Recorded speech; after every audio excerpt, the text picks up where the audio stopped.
The government's not allowed to get your information without a warrant. Not allowed to do it. Even if they buy it, they're not allowed to do it. That's all this thing says.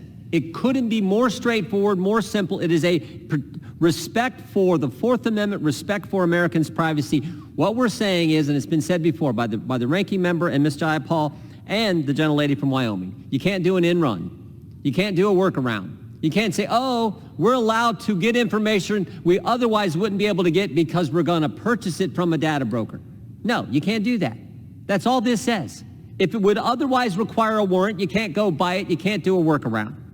It is a fundamental principle in our country.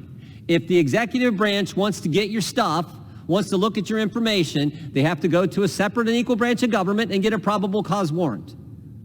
They can't go around that and say, oh, we're purchasing, this is public. They can't do it.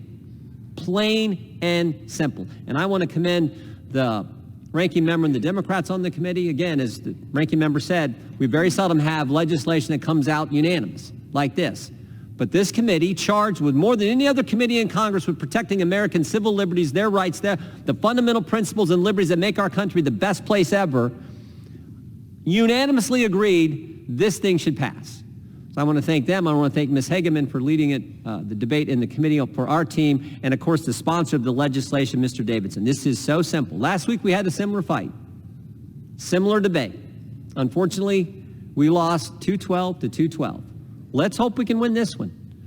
I think this makes so much sense, so common sense, so consistent with how this great country has always operated. One branch of government doesn't get a side at all. We have separate and equal branches of government. This branch wants information. The executive branch wants your information. They got to go to a separate and equal branch and get a warrant. They can't go buy it from somebody else and be sneaky about it and avoid what the Constitution clearly mandates has to happen. I urge a yes vote, and with that, yield back to the gentlelady from Wyoming.